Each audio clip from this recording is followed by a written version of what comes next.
If tomorrow morning you woke up and heard a word from God saying, leave your house, your money, your homeland, your family, what would you do? When every support you believe you cannot live without is taken away, would you explode in anger and fight back? Or would you stand up like Abram and risk your entire future on that call? Before we walk through each dangerous, miracle-filled step in Abram's journey, I want to invite you not to scroll away. Watch this video until the end. You'll see how an old man with no children became a father of multitudes, and you'll have to ask yourself, if God is also inviting you to leave your comfort zone, how will you respond? Abram was born in the prosperous city of Ur of the Sumerians. There, brick ziggurats rose toward the sky. At night, torches burned red along the temple steps. Crowds traded goods at the feet of golden idols. Since childhood, Abram had seen people kneel before silent statues, offering grain, fine wine, and sometimes even human lives. They begged for good harvests or victory in war. Yet in the middle of this world full of mute gods, Abram sensed another being, invisible but living, unseen but strangely close. Over time, Abram's family left Ur and traveled up to Haran. There, fertile fields stretched along the Euphrates River. His flocks grew larger and larger. From the outside, it looked like Abram lacked nothing. But inside his home, there was a deep emptiness.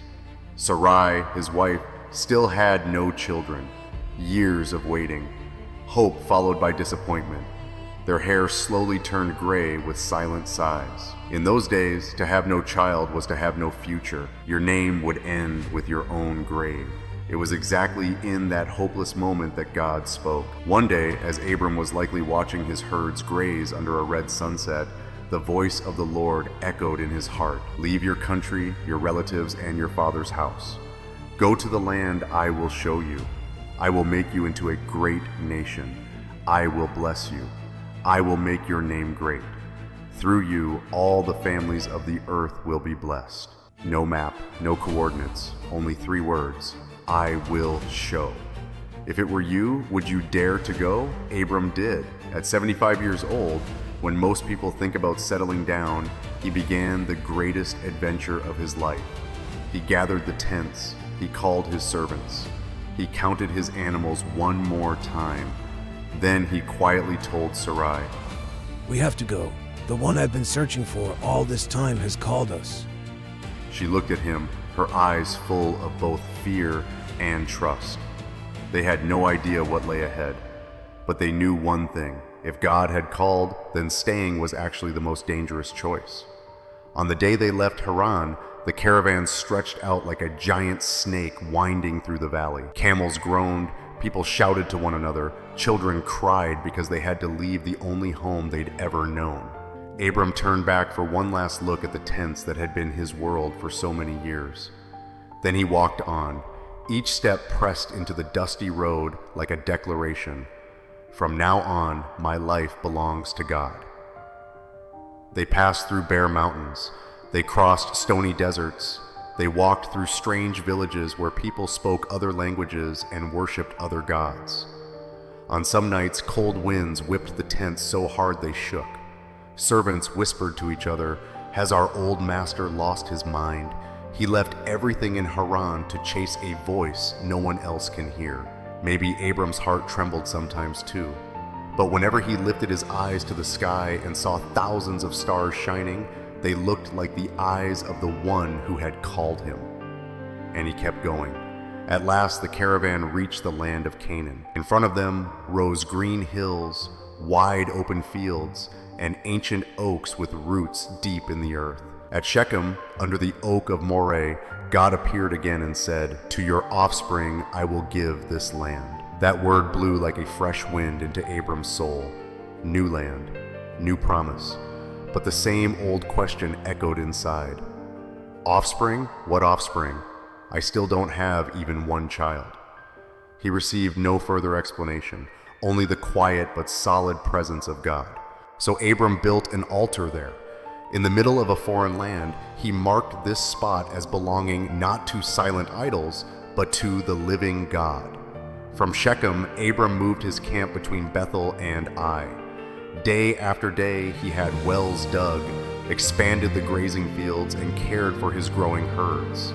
At night, he stood by the altar and offered simple prayers. He asked for protection for his caravan. He asked for comfort for Sarai in her lonely old age. He asked that the promise of offspring would one day become real. But peace in Canaan did not last. Famine crept in. Fields cracked. The sky turned hard and dry, as if it had forgotten how to send rain. To survive, Abram had to lead everyone down to Egypt, the granary of the world. When they entered the land of the Nile, they were stunned by the massive pyramids, the cold faces of pharaoh statues staring down at the crowds, and the endless carts of grain rolling by. But the richer a place is, the more complicated hearts become.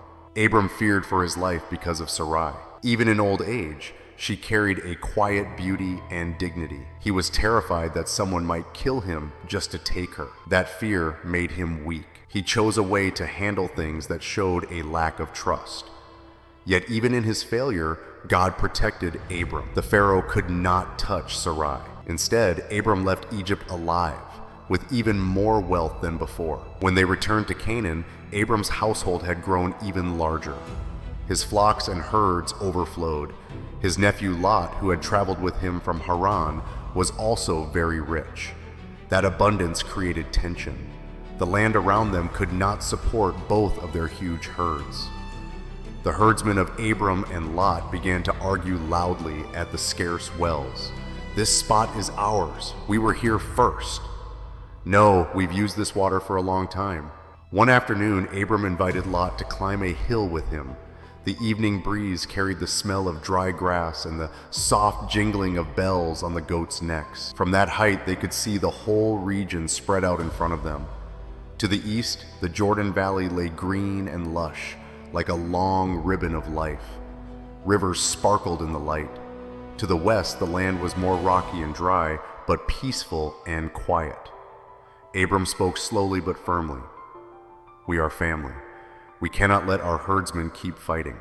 Look, the whole land is in front of you. If you go to the left, I will go to the right. If you go to the right, I will go to the..." Lot looked long at the Jordan Valley. His eyes lit up at the sight of fertile fields and bustling cities like Sodom and Gomorrah, shining with lights. He thought about his animals always having water. He imagined the busy markets and the comfortable life that the valley promised. People said the men of Sodom were very wicked, but rumors are easy to ignore when wealth is glittering in front of you. In the end, Lot turned to his uncle. "I choose the Jordan Valley." Abram agreed without hesitation. He watched Lot's caravan move away, tent after tent, herd after herd, slowly disappearing behind the hills. His heart must have felt a little empty. The nephew who had walked with him for so long was now choosing his own path. But Abram did not regret giving up the best land. He believed his greatest treasure was not a rich pasture, but the promise of God. Right after Lot left, God came to Abram once more. Like a father who waits until his child stops chasing outside things before speaking the most important words, God said, "Lift your eyes from where you are.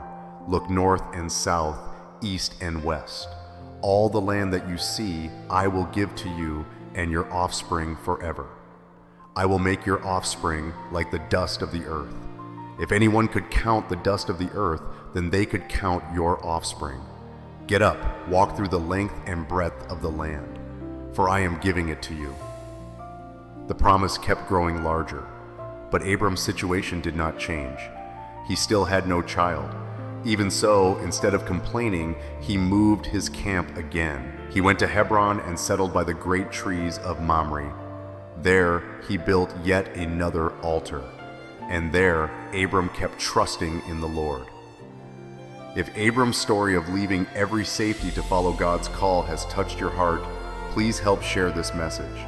Don't forget to hit like, subscribe, and leave a comment with your thoughts below. Every like, every subscription, and every share is like a small seed of faith being planted into this world.